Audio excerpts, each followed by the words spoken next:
位亲爱的，我们早晚有一天，我们要放手，让我们爱的人走。我们也要有一天，当我们自己面临的时候，我们也要松开手，我们才能平安的走。甚至有时候我这样子讲夸张一点，也许我们活一辈子就是在为这2件事做准备。最后，你松开你所爱的、舍不得的那双手。好，就像那时候我爸爸在5、6年前往生嘛，好，在急诊室，好，这个急诊室的医师，好，急诊科的医师一边在急救，我就一边握着我爸爸的手。握着我爸爸的手，那时候以为他会醒过来，以为只是暂时昏倒而已，没想到这一昏倒就是永别了。当我握着他的手的时候，我同时知道以后再也握不到这双手了，同时我知道他要放手，我也要放手，因为再不放手就是一个执念，而放手才能是真正的祝福。所以，这就是我们来到这个世间的考验。各位亲爱的，面对你爱的如何的山盟海誓，你爱的如何死去活来，甚至回想当年在你的婚姻当中，你是怎么去俩搞的，去抓猴，现在已经没有抓猴了，这变历史名词了。你是怎么样因为婚姻的问题而哭泣？而一哭二闹三上吊，你是怎么样因为另外一半的外遇也好，大吵也好，伤心难过？各位，可是你却没有想到，有一天你是要放手的，你一定是要放手的。好，你再怎么亲密的伴侣，要么就是你先走，要么他先走。各位，不会一起走啦，不会一起走的。好，所以徐氏常常开玩笑，棺材不会有双人床，一定是单人床。那放手的智慧是什么？那从放手的那一刻，再回来看我们尘世间的所有的恩恩怨怨，所有的爱恨情仇，你会不会发现，其实有时候真的也没有那么多好计较的？想起当年，也许你曾经为他要死要活的，现在还不是要放手，是吧？好，来，我们这个等一下再讲。我们先，回到我们的这个亲子的关系。所以在亲子的关系里面，对孩子的放手几个层面，一个层面是对孩子的信任。各位，对孩子的信任，当然。我们对孩子有一份爱，或是孩子在父母亲面前永远像长不大的小孩。各位喜憨儿咕咕咕咕，好可爱对，孩子只要回到父母亲身边，就好像长不大的小孩。可是父母亲也不要忘了，青出于蓝而胜于蓝。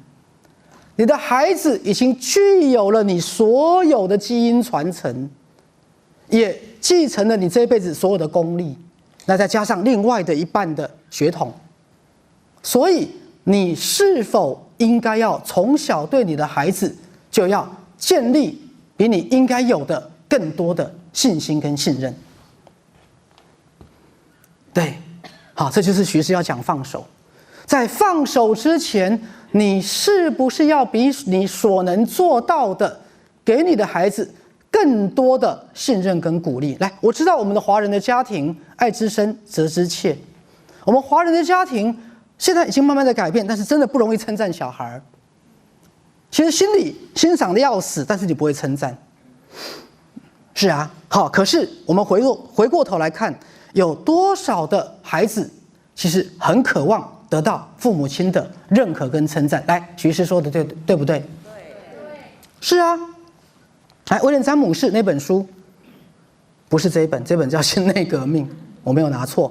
好，威廉詹姆士的那本书，威廉詹姆士在活着的时候是美国心理学之父，它有一个非常重要的心理学理论，好，一个 need 需求。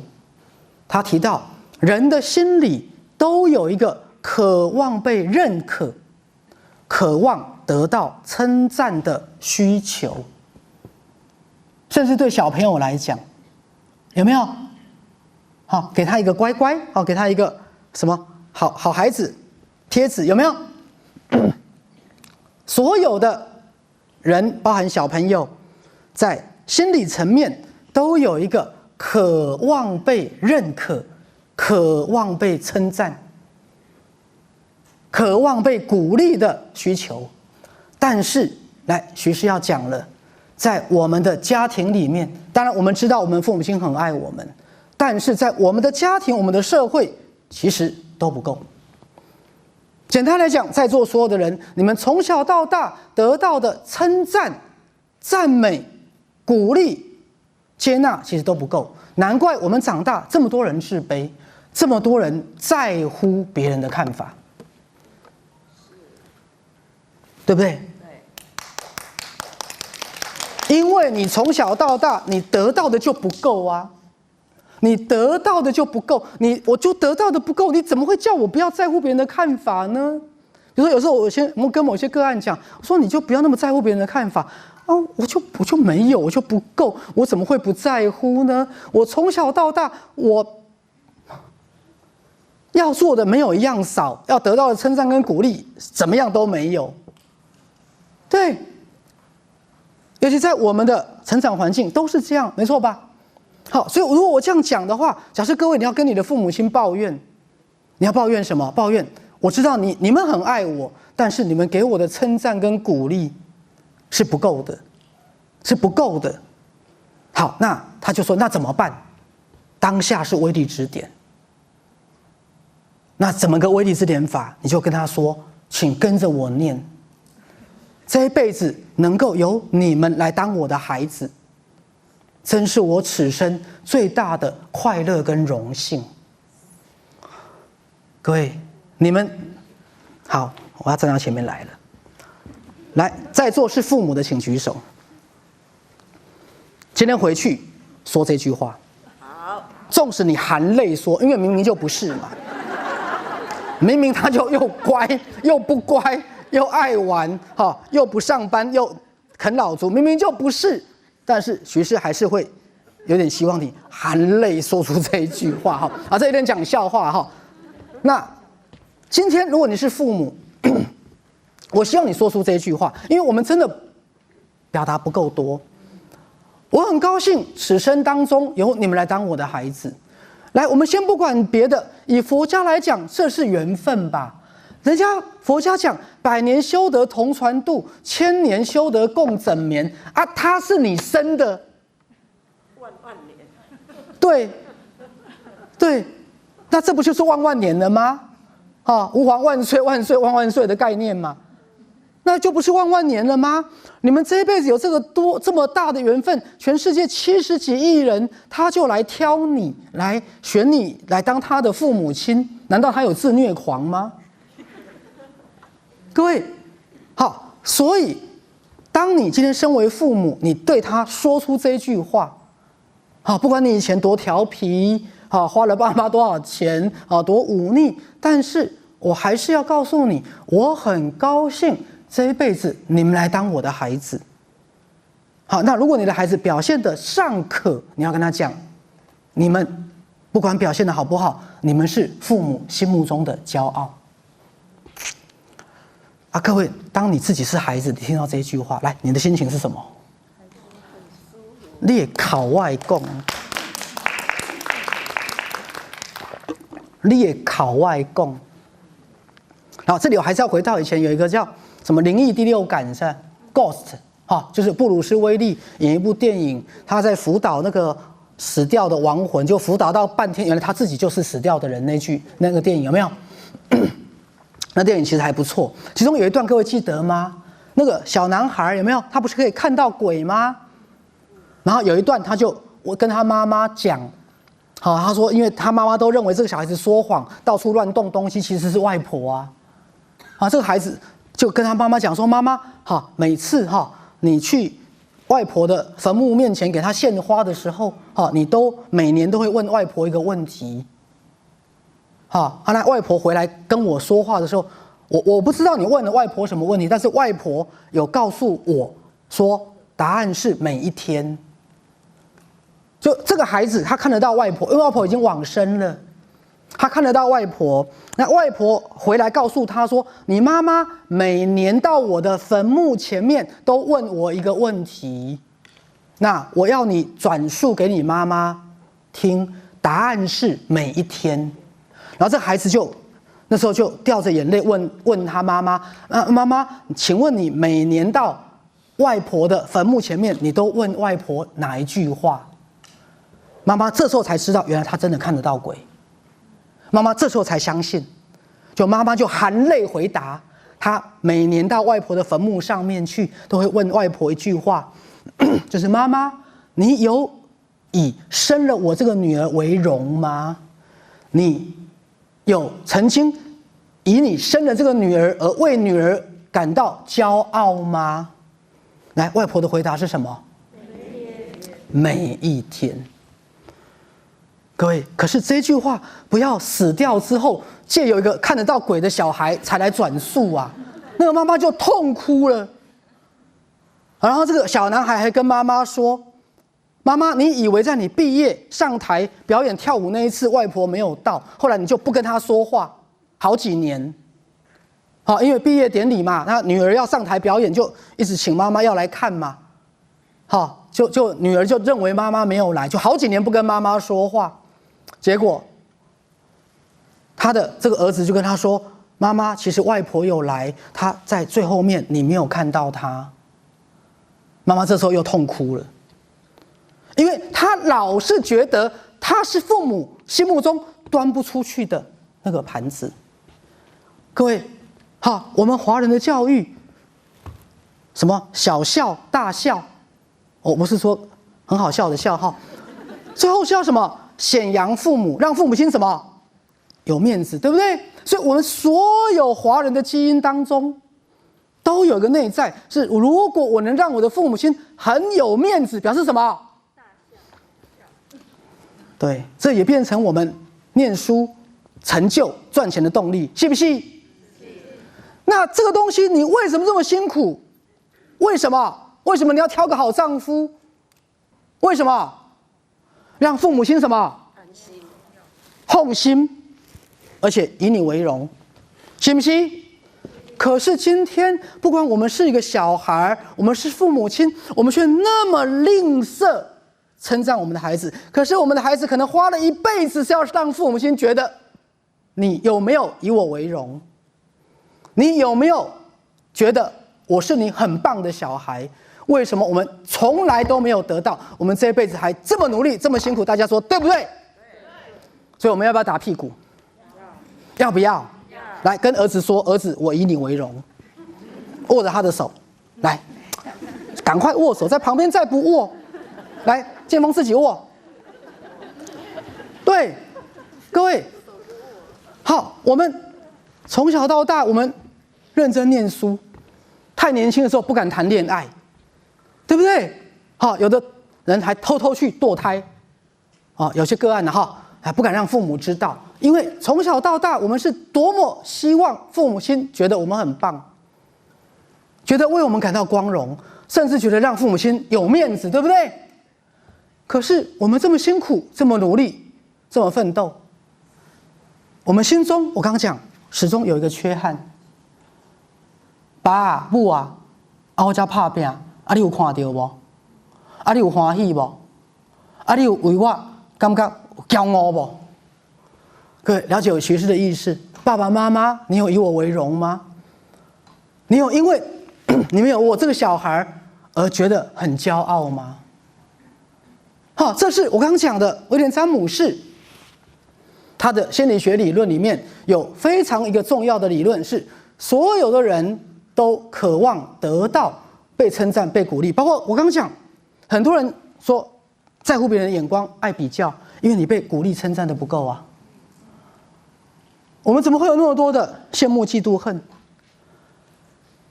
因为被称赞、鼓励的不够啊。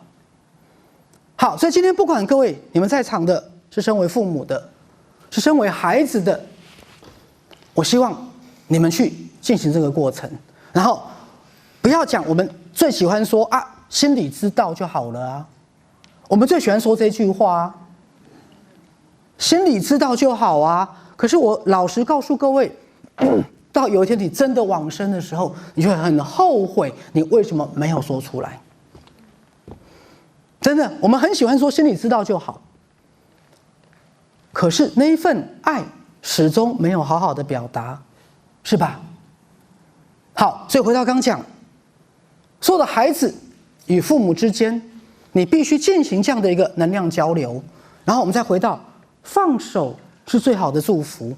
各位，刚讲对孩子放手，第一个层面是你信任你的孩子，你以他为荣，你很高兴这一辈子他来投胎当你的孩子，有这样的缘分，你能够借由你的手带来老天的小孩。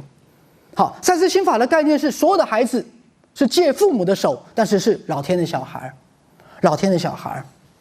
再来，当我们放手是最大的祝福，我要回到赛斯心法的核心理念。来，今天我们威廉詹姆士那本书带的够不够？够，有多大？有多大哈？好，书够，水不够哈。好，那本书未来我会作为我们基金会的教科书。好，跟赛斯书一样，我们赛斯书一定是，我们赛斯书一定当然是我们基金会的教科书。好，再来威廉詹姆士这本书，我要作为基金会的教科书。意思是人手一本。在威廉詹姆士这本书，他为什么这么殊胜？好了，我要说他殊胜，因为威廉詹姆士出生于1852年，各位，1852年不是19哦，1852年始于1910年。他往生之后，其实他是到了往生后的世界，往生后的世界。那威廉詹姆士在生前创立了实用心理学，被誉为美国心理学之父。那这都不是重点，重点在他往生之后的67年。大家知道鲁伯是大修行人，鲁伯连接到赛斯这个智慧，所以当鲁伯在连接到赛斯这个智慧的时候，鲁伯也在发展他的所谓的超感官知觉能力。而因为威廉詹姆士的路线跟赛斯鲁伯的路线是味道是相合的，于是鲁伯在1974，最后是在1976年开始连接到往生的67年后的威廉詹姆士。各位，光是能够做这样的连结，你们觉得容不容易？因为一般我们所谓的连结就是所谓的观落阴，所谓的通灵，你们去看那些场景跟记录，都是片段的、扭曲的，甚至是假的、套路的，明白吗？因为威廉詹姆士活着一辈子，他去参加过无数的降神会、无数的通灵、无数的宣称那个亡灵已经来了，经过严格的科学检验，几乎全都是假的，都是假的。所以在那个年代，美国是通灵术很风行，降神会非常风行。好，那个年代非常流行，在美国的社会。可是经过科学的检验，几乎所有的降神会、通灵、观落阴，通通是骗人的。所以其实威廉詹姆士是带着遗憾而往生，因为终其一生他没有证明出来，因为他是一个实证心理学家，他不是一个道听途说的人。而他在往生之后的67年，他自己竟然跟鲁伯做连结，而且透过鲁伯的超感官知觉能力，竟然还写成了一本书。各位，还写成了一本书。你们知道鬼会画符吗？叫鬼画符吗？你们知道鬼会出大家乐吗？哈，你不太知道，鬼也会写书是吧？好，所以这本书，如果你要我归类，它根本就是一本奇书。奇书，奇怪的奇。你去看它里面的风格，看它里面所蕴含的智慧，看它里面所传达的讯息。所以为什么这本书造成许医师最近很多的震撼？我现在粗略的把它全部看一遍，然后我会慢慢一张一张再细细的品味，再细细的品味，各位你就会知道这本书多重要，多有趣。好，再回到刚讲的放手，而威廉詹姆士在往生之后，他有3大体会。一大体会就是爱的气场。来，这是赛斯身心灵的哲学根本概念。宇宙是一个爱的气场，宇宙的本质是来自爱的能量的创造，无论生前或死后的世界。第二个叫明知之光，明知之光就是所谓的智慧之光，就是所谓的佛光普照的佛光。明知之光也就是创世纪圣经当中上帝创造天地宇宙万物的第一天，上帝先创造什么？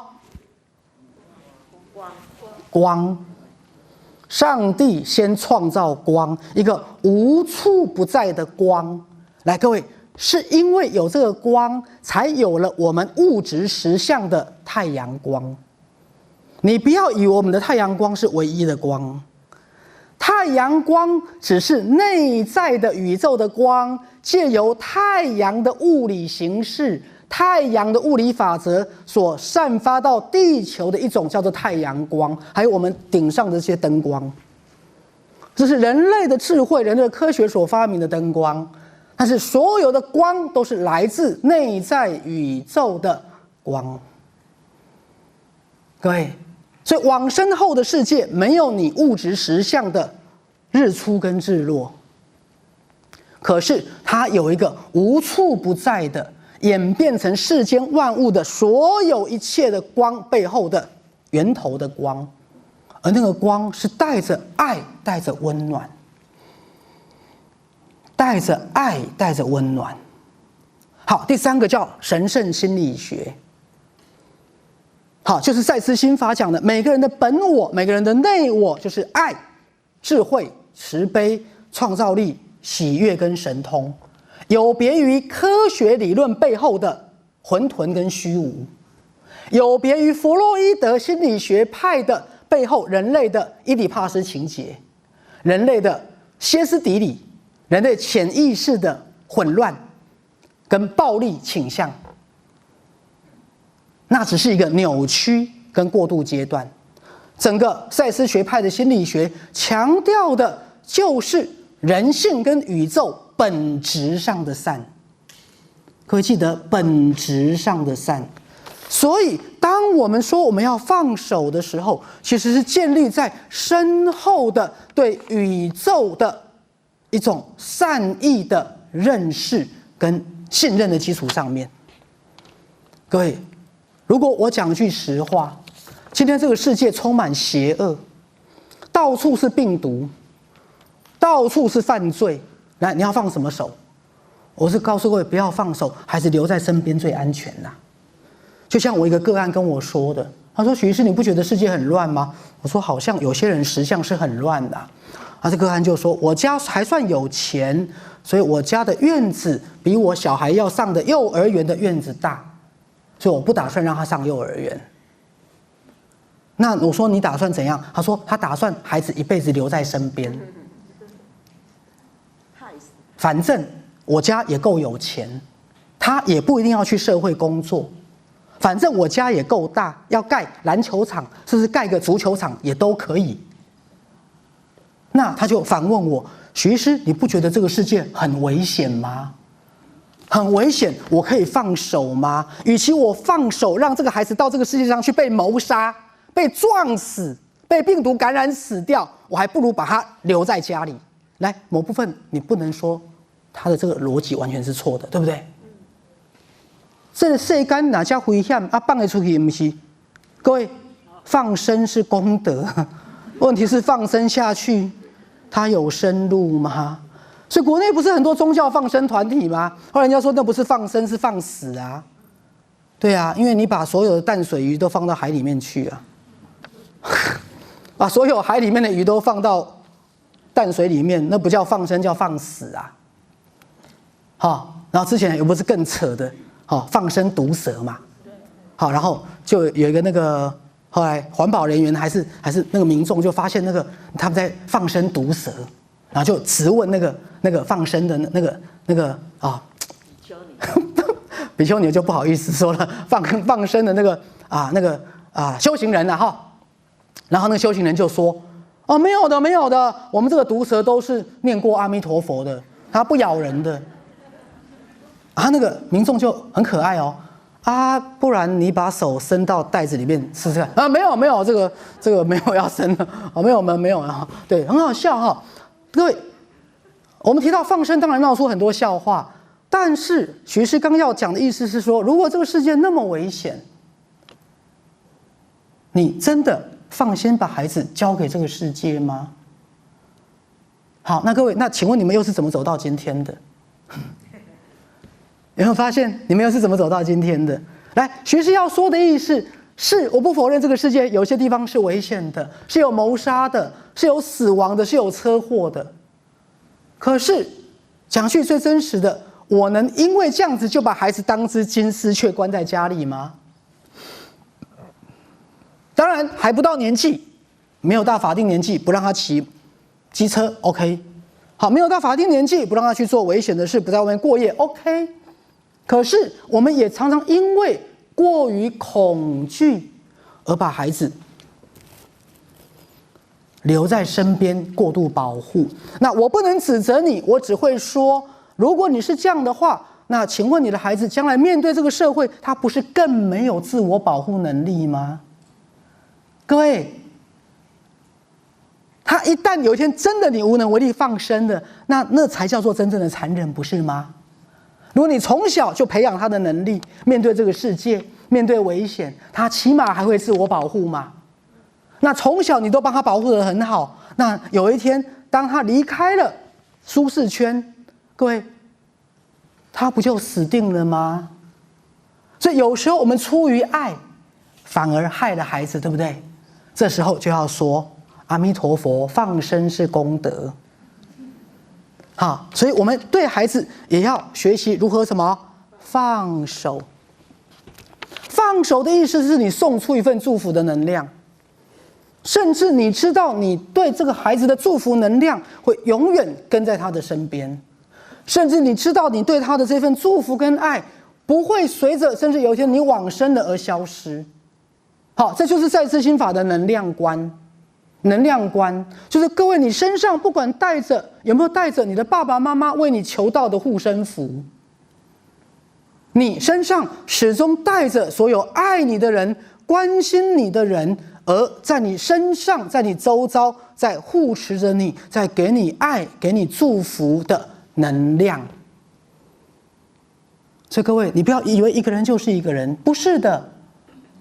赛斯很明确的讲过，当你在为一个人祷告，当你在为一个人祈福，或当你在静坐而送光给这个人的时候，在肉眼看不到的星光层面，真的有一道光从你的心轮发出去，真的有一个祝福的能量跨越了时空，来到了你所想要祝福的对象的身边，在守护着他，在守护着他。好，所以各位记不记得我们以前在那个最早的相机，还有那些闪光灯什么什么，那时候我们讲过能量球有没有？大家记不记得能量球什么地方最多？医院附近，还有庙，还有教堂。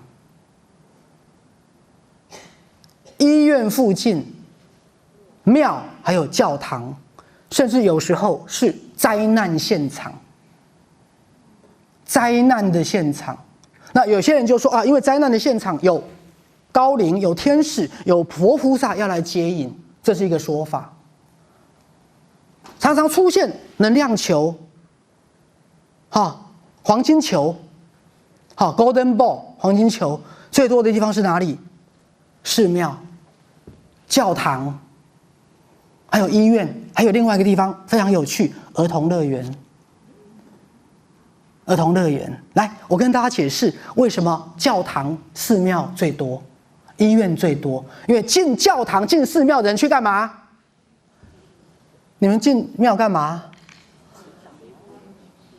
请神佛保佑家人健康。你在祈祷啊，你在发出善念啊。难道你进庙是拜托妈祖？等一下我去杀人，杀10个人，10个人都被我完美的杀死。妈祖会答应你这种请求啊？你有病哦！你去庙祷告什么？拜托我的孙子身体健康，拜托我的女婿赶快离开狐狸精，拜托一家出门平安。你在发出什么？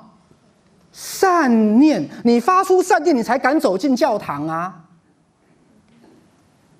所以教堂跟寺庙就是人们发出最多善念的地方。然后这个善念来到哪里？医院，因为医院有着所有我们生病的亲友住在那里，有没有？还有很多什么灾难的现场，因为给予什么祝福。所以今天许医师讲的祝福，它不是抽象名词，它不是一个哲学上的概念，它是一个实际上的具体的一个能量。它是来到你的身边，让你感受到一份爱；它是来到你的身边，让你被光所笼罩，让你来到你的身边。好，所以为什么以前我们讲那些大德或那些开悟的人身上都有一个光，有没有？因为他每天都在发出什么能量？祝福的能量。所以如果许医师简单讲，你想改变你的命运，最简单就是你经常给予众生祝福，你发出善的心念。因为当你发出善的心念，你就跟宇宙的本质的善怎么样？就是天人合一。你看，如果一个人心中常常充满善念，他的头顶就会有光，明白了吗？因为他就是一个发光体，他的心中始终对他所爱的人，始终对众生认识不认识的人充满善念。所以为什么赛斯心法说，这个世界如果还有一个人类在受苦，就没有一个人类可以真正的快乐。所以赛斯心法说，人类身为万物之灵，我们不只要所有的人类要平等尊重爱，我们还要对所有的物种、所有的生物，包括地球所有一切的有情无情，我们都要给予爱跟祝福。所以你们头上都会有光。各位理解许医师的意思，那就是一份什么？祝福的能量。它就是一份祝福的能量，而且许医师告诉各位，这种祝福的能量会超越生死。好，那刚刚提到为什么儿童乐园特别多？因为欢乐、喜悦也是一个祝福的能量。所以有时候你不快乐，你要先让自己快乐。好，因为当你快乐、欢笑的时候，请问，来各位想象阳光、笑容、笑声，它就自动产生什么？疗愈的功能，它就自动产生什么？祝福的能量。这样了解了吗？了解。好，所以我们今天讲的放手的背后，原来有这么深奥的一个身心灵的理论基础。原来它代表着是我们要送出一份能量，它代表着当我们送出这份能量的时候，各位，因为当你在一个祝福状态的时候，你其实就是跟宇宙的善的本质、爱的本质是一致的。简单来讲，如果我用物理学，就是你的振动频率跟神佛的振动频率是一致的了，你的振动频率跟宇宙的善意的振动频率是一致的了，那么你就会成为一个什么有福的人，你就成为一个有福的人，然后被你所祝福的人，他就会接受到这份能量。当然，我还是要讲，每个人有他自己的实相要走。你不能改变他的命运，你只能给他祝福。如果他真的要越走越偏，那么你也是无能为力。这时候你就只能期待宇宙的大能跟大智慧，有一天他终于可以回到生命的正轨上。好，那我们再回到放手的第三个层次，放手也是对自己存在本质的信任。各位，早晚有一天我们都要学放手。我刚刚讲，第一个放手是所有我们所爱的亲朋好友会离我们而去，离我们而去。那当然，我们刚讲会给他一份祝福，可是所有我们所爱的，我们亲朋好友，包括我们的孩子，有一天也都会长大跟独立。那当我给予他祝福，那剩下的是谁？我自己。所以各位，当你给予祝福的时候，来，之前不是有一句话什么“赠人以花”，然后什么“手留余香”。好，就是你把花送给别人，可是香味却留在你的手上。好，比如说台湾有一个草药植物叫什么左手香，是吧？啊，为什么是左手不是右手呢？好，没有啦，对吧？就是赠花与人，手留余香。就是当你给出一份祝福的能量，其实这份祝福的能量就会回到你身上。所以学士要讲的是，当我们在放手是最好的祝福，这一句话其实是回来祝福谁？自己。原来最后所有的祝福是回到自己身上。比如说父母亲，当你的孩子长大了，你要放手，那当然相对的你就会回来觉得自己孤单、自己寂寞，谁来照顾你？但是各位，你不用担心，我们又要回到宇宙的善的本质。第一个，宇宙的明知之光会来引导你；第二个，因为这样的祝福，它会产生能量的变化，你也会被宇宙的能量照顾得好好的。这是第一个。第二个，你自己也会发展出能力。所以赛斯心法要讲的是活得又老又健康又有能力。来，各位记不记得以前的口诀？我可以什么？头脑灵活，耳聪目明，手脚敏捷，身强体壮的活到我在地球的什么最后一天。各位，因为你也得到了宇宙的爱的能量的一个祝福，而在赛斯心法的学习之下，你也慢慢的打开你自己的能力，而把那些所谓的卧床啦、依赖啦、无能为力，各位，那不是我们要建立的自我形象。我们要建立的自我形象是头脑灵活，耳聪目明，身强体壮，手脚灵活，手脚敏捷的活到在地球的最后一天。那最后，当有一天你所爱的人或你自己要面临放手的时刻的时候，各位，那就精彩了哦，那就精彩了。好，因为我们上礼拜才开过医学会嘛，我们邀请到南华大学的这个教授还有我们上一届的2位讲师也都来了是慧开法师跟阿丹医师我觉得很少医学会上一届的讲师这一届还来参加活动，各位还来就是他其实是医学会的这个讲师。好，那这一次那他们来参加当来宾。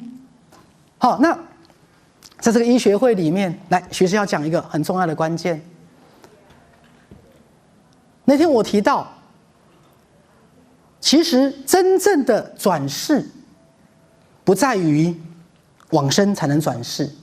来，学士在讲放手，我再拉到另外一个层面。各位，放手是最大的祝福。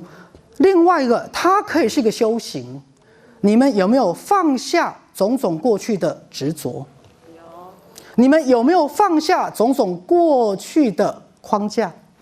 有。来，佛家说，过去种种譬如昨日死，今后种种譬如今日生。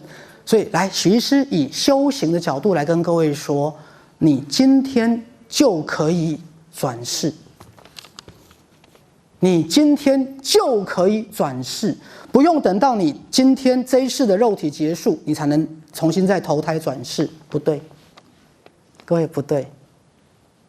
因为第一个，时间跟空间本来就是幻象；第二个，那如果你要开始去用当下为例之点，你就必须要放掉你过去的执着，因为所有你过去所知道的自己、所知道的角色跟身份，可能都会变成你的限制。所以徐师要说的是，放手是最好的祝福，就是你要放过去的执着走，你要放过去的爱恨情仇走，不是只是放那个不再回头的男人或女人，不是只是放掉他，是放掉你心中的执念，甚至放掉你心中的怨念。因为你唯有放掉你心中的执念跟怨念，你才能够重新有个全新的未来，叫 refresh。所以你们放手是放掉所有过去的执着，放掉所有过去的框架，放掉所有过去一切已知的自己，你放掉过去的惯性，放掉过去的负面的精神习惯惯性，你才能回来给今天的自己最好的祝福，你才能在今天重新走出全新人生的道路。所以在那一次的濒死经验的研讨会里面，许师讲到转世，我讲到转世并不一定发生在往生之后，你今天就可以转世，而这个转世它必须依赖你把所有过去一切放掉。各位，很多人很喜欢不断的讲过去，不断的叨念过去，不断的细数的过去所有的一切的东西，当然当作美好的回忆，我没有意见。但是一个活在过去的人，你怎么对过去放手呢？所以每年都要有新的一年。来，今天是2020年12月6号，很快2020年又要结束，很快我们就要元旦，要过新年，有没有？要倒数，很快耶诞节又来了。很快，农历新年，今年农历新年是2月12号，大年初一。各位，每年我们都要迎新送旧，可是迎新送旧其实是放手过去的一切。我们要把新冠肺炎给它放手，好不好？好。我们要把今年所有的不快乐把它放手，好不好？好。我们把今年所有的不顺利、所有的不开心、所有的失眠、焦虑、痛苦给它放手，好不好？所有的不顺利、不健康，通通放手，然后给他祝福。我送你离开千里之外，无声黑白。各位，把所有你不要的放他手，然后给他祝福，给他祝福，那也给自己祝福。然后在新的一年，我们用全新的精神迎向全新的未来。而在宇宙的爱、宇宙的神圣的祝福跟加持，我们在地球的一个价值完成，我们给更多的祝福。我们在这个地球，我们能够来更多的利己利人利益众生。安利公好不好？所以我们今天欢迎大家来参加赛斯大法会，欢迎大家来参加放生仪式跟放生典礼。我们放生一切的痛苦，然后把祝福、把喜悦、把重新开始留给明天的自己，好不好？好，那我们今天的讲座到这里结束。好，一样学士在外面来帮各位签名。我刚讲这是王继庆王姐这个代表作叫《新内革命》。那威廉詹姆斯那本书学士未来会把它定为我们赛斯家族的教科书。希望各位能够人手拥有一本。好，谢谢。各位亲爱的观众朋友，大家好。当社会上这么多的媒体带着这么多的恐惧、偏见与限制的资讯的时候，你是否问过自己，什么才能让你跟全家人及孩子们能够得到正向的能量，能够对未来充满了期待跟喜悦，而活出生命的独特平安跟自在呢？为了这个目的，我们成立了赛斯网络公益电视台，就是希望为全世界的人类提供一个向内觉察、传递正能量，协助每一个人都能把我们内在的正能量、我们的内我的爱、智慧、慈悲、创造力、喜悦跟潜能打开，让我们的社会更和谐，来活出身心灵平衡健康的人生。而这10几年来，赛斯网络公益电视台一共自播了身心灵的公益讲座、读书会近2000场，而我们所有的时事健康节目也近100集。如果您喜欢我们的节目，支持我们的理念，希望您一起来支持我们的赛斯网络公益电视台，而您的小小的捐款能够让我们大大的出力，能够让我们为这个社会尽每个人能尽的一己的力量。希望您能够与我们一同来参与这样的行列。再次的谢谢你。